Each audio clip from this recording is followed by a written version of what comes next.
ഏവർക്കും പുതിയൊരു അധ്യായത്തിലേക്ക് ഹാർദവമായ സ്വാഗതം.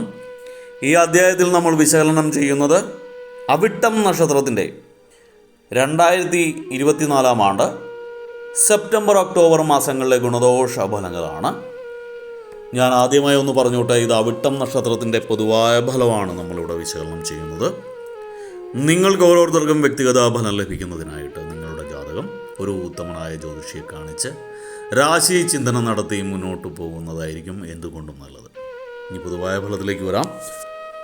അവിട്ടം നക്ഷത്രക്കാർക്ക് പൊതുവെ ഗുണദോഷ സമ്മിശ്രമായിട്ട് കാണുന്ന ഒരു സമയമാണ് ഈ 2024 സെപ്റ്റംബർ ഒക്ടോബർ മാസം.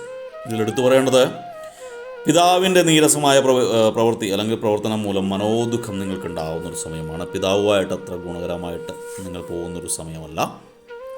നിങ്ങളുടെ കുടുംബങ്ങളിലൊക്കെ ചില അവിട്ടം നക്ഷത്രക്കാരുടെ കുടുംബങ്ങളിൽ മംഗളകർമ്മത്തിനുള്ള യോഗം കാണുന്നുണ്ട് സെപ്റ്റംബർ ഒക്ടോബർ മാസങ്ങളിൽ. നാൽക്കാലികളിൽ നിന്നും പ്രതീക്ഷയിൽ കവിഞ്ഞൊരു നേട്ടം ഉണ്ടാകാൻ പറ്റുന്ന അല്ലെങ്കിൽ ഉണ്ടാക്കുന്നൊരു സമയമാണ് സെപ്റ്റംബർ ഒക്ടോബർ മാസം. ചിലർക്കൊക്കെ വാഹന യോഗം കാണുന്ന ഒരു സമയമാണ്. ഗുരുതുല്യരായവരുടെ അനുഗ്രഹം നിങ്ങൾക്ക് ലഭിക്കുന്ന ഒരു സമയമാണ്. വിദ്യാർത്ഥികൾക്കൊക്കെ ഗുണകരമായ സമയമാണ്. എന്നാൽ എടുത്തു പറയേണ്ടത്, അവിട്ടം നക്ഷത്രക്കാർക്ക് അഗ്നിഭയം ഉണ്ടാകാനുള്ള സാധ്യതയുണ്ട്. അഗ്നിഭയം ഉണ്ടാകുക എന്ന് വെച്ചാൽ പൊള്ളലേൽക്കാനുള്ള സാധ്യതയുണ്ട്. ചൂടുമായിട്ട് ബന്ധപ്പെട്ട ഊർജവുമായിട്ട് ബന്ധപ്പെട്ട ജോലികൾ ചെയ്യുന്നവർ, ഉദാഹരണത്തിന് അടുക്കളയിൽ സ്ത്രീകൾ ചൂട് തട്ടാനുള്ള അല്ലെങ്കിൽ അഗ്നിഭയം ഉണ്ടാകാനുള്ള പൊള്ളലേൽക്കാനുള്ള സാധ്യത കൂടുതലാണ്.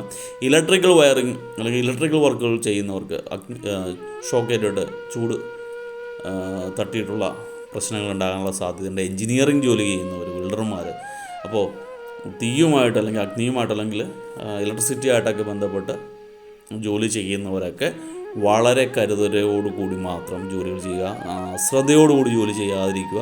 സേഫ്റ്റി പ്രിക്കോഷൻസ് എല്ലാം, മുൻകരുതലുകളെല്ലാം എടുത്തേക്കുക. അപ്പോൾ അടുക്കളയിൽ ഞാൻ എന്ത് മുൻകരുതൽ എടുക്കാനാണെന്ന് വെച്ചാൽ, ഒരു പാത്രം വെള്ളം, തണുത്ത വെള്ളം എടുത്ത് വെച്ചിട്ട് കാര്യങ്ങൾ ചെയ്യുക. നമുക്ക് പൊള്ളലേറ്റാൽ അപ്പം തന്നെ ഫസ്റ്റ് എയ്ഡ് എന്ന് പറയുന്നത് തണുത്ത വെള്ളം അവിടെ ഉപയോഗിച്ചിട്ട് നമുക്കതിനെ റെസ്ക്യൂ ചെയ്യാൻ പറ്റും. അവിടുത്തെ ചൂടിനെ കുറച്ചിട്ട് നമുക്ക് അവിടുത്തെ സെല്ലുൾസൊക്കെ, നമ്മുടെ തൊലിപ്പുറമേയൊക്കെയുള്ള അല്ലെങ്കിൽ തുള്ളിയുടെ ഉള്ളിലേക്ക് ചൂട് വ്യാപിച്ച് വലുതായിട്ട് അപകടങ്ങളുണ്ടാകാതെ കുറയ്ക്കാൻ പറ്റും. അങ്ങനെയുള്ള കാര്യങ്ങൾ കഴിയാവുന്ന ശ്രദ്ധിക്കുക. കൊച്ചുകുട്ടികളെയൊക്കെ മാറ്റി നിർത്തുക അടുക്കളയിൽ നിന്നൊക്കെ.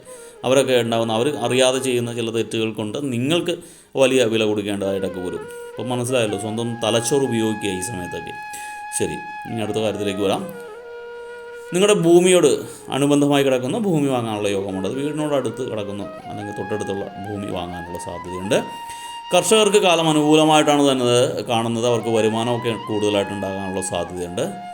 നിങ്ങളുടെ സഹോദരങ്ങൾ നിരന്തരം അഭിപ്രായ വ്യത്യാസത്തിനിടെ കാണുന്നുണ്ട്. അതായത് കുടുംബ സ്വത്തിനെ ചൊല്ലിയോ മറ്റേതെങ്കിലും രീതിയോ സഹോദരന്മാർ തമ്മിൽ അഭിപ്രായ വ്യത്യാസത്തിനുള്ള സാധ്യത കാണുന്നുണ്ട്.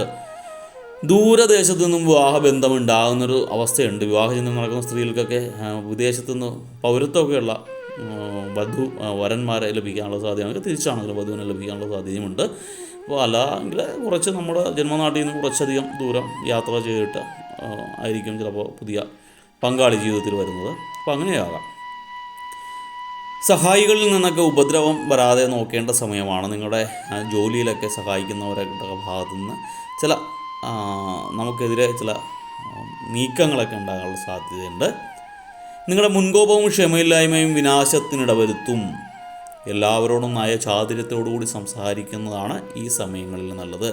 നിങ്ങൾ തുറന്നടിച്ചൊക്കെ ചിലരെയൊക്കെ ശകാരിക്കുന്നത് മൂലം അവരൊക്കെ നിങ്ങളുടെ ശത്രുക്കളായി മാറാനുള്ള സാഹചര്യമുണ്ട്. അതുകൊണ്ട് നിങ്ങളെ ആ ശത്രുത മനസ്സിൽ വെച്ച് നിങ്ങളുടെ ബിസിനസ്സിലാണെങ്കിൽ ആ ബിസിനസ്സിനെ മുഴുവൻ നിങ്ങളെ മൊത്തത്തിൽ നശിപ്പിക്കാനുള്ള അത്ര കരുത്തരായിട്ടുള്ള ശത്രുക്കൾ നിങ്ങൾക്കുണ്ടായി വരും. അതിനേക്കാളും നല്ലതാണ് ആരെയോടും മോശമായിട്ട് സംസാരിക്കാതെ വിനയത്തോടുകൂടി സംസാരിച്ചു കഴിഞ്ഞാൽ, നൈചാര്യത്തിലോട് സംസാരിച്ചു കഴിഞ്ഞാൽ അങ്ങനത്തെ ശത്രുത ഉണ്ടാകുന്നതിൽ നിന്നും നിങ്ങൾക്ക് പിന്മാറാൻ, ഇത്രയും ശത്രുക്കളെ ഉണ്ടാക്കുന്നതിൽ നിന്നും നിങ്ങൾക്ക് പിന്മാറാൻ സാധിക്കും. ഇന്നൊക്കെ ഇടപാടുകളിൽ നിന്നൊക്കെ ലാഭം ഉണ്ടാകുന്ന സമയമാണ്. കുടുംബജീവിതം സന്തോഷകരമാണെങ്കിലും ദാമ്പത്യ ജീവിതം അത്ര കണ്ട് സന്തോഷമായിരിക്കില്ല. പങ്കാളിയുമായിട്ട് നിരന്തരം കലഹമൊക്കെ ഉണ്ടാകാനുള്ള സമയമാണ്.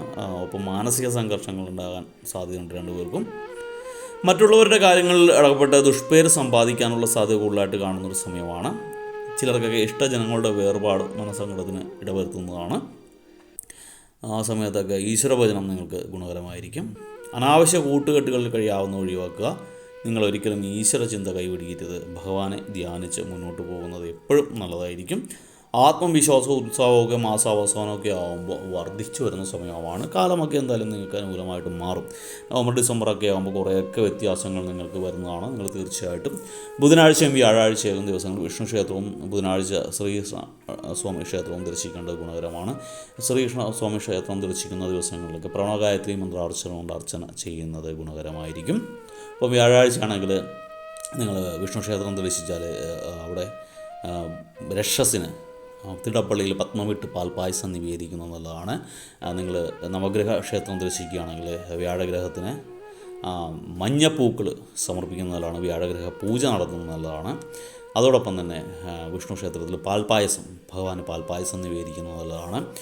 ഒക്കെ ചെയ്താൽ വളരെ വ്യത്യാസമുണ്ടാകും. അതോടൊപ്പം തന്നെ വ്യാഴാഴ്ചകളിൽ വിഷ്ണു സഹസ്രനാമ ജപം അല്ലെങ്കിൽ പാരായണം ഒക്കെ നടത്തുന്നത് വളരെ ഗുണകരമാണ്. അപ്പോൾ എല്ലാവർക്കും നല്ല നല്ല രീതിയിൽ സ്വന്തം ഈ മോശം സമയം മാറാൻ വേണ്ട കാര്യങ്ങളൊക്കെ ചെയ്യുക. നല്ല നല്ല രീതിയിൽ ഭഗവാനെ ധ്യാനിച്ച് മുന്നോട്ട് പോവുക. ഭഗവാന്റെ കൃപാകടാക്ഷങ്ങൾ നിങ്ങൾക്കുണ്ടായി നിങ്ങളുടെ ഈ മോശ സമയത്തെ കവച്ചു വെച്ച് മുന്നോട്ട് പോകാനുള്ള ആത്മബലവും ശരീരബലവും ഭഗവാൻ തരട്ടെ എന്ന് പ്രാർത്ഥിച്ചുകൊണ്ട് നിർത്തുന്ന. വീഡിയോ ഇഷ്ടപ്പെട്ടാൽ ലൈക്ക് ചെയ്യുക. തുടർന്നുള്ള മാസങ്ങളിലെ വീഡിയോ കൃത്യമായി ലഭിക്കുന്നതിനായിട്ട് ചാനൽ സബ്സ്ക്രൈബ് ചെയ്തിട്ടില്ല എങ്കിൽ സബ്സ്ക്രൈബ് ചെയ്യുക. ഒരിക്കൽ കൂടി നന്ദി പറഞ്ഞുകൊണ്ട് നിർത്തുന്നു. നന്ദി, നമസ്കാരം.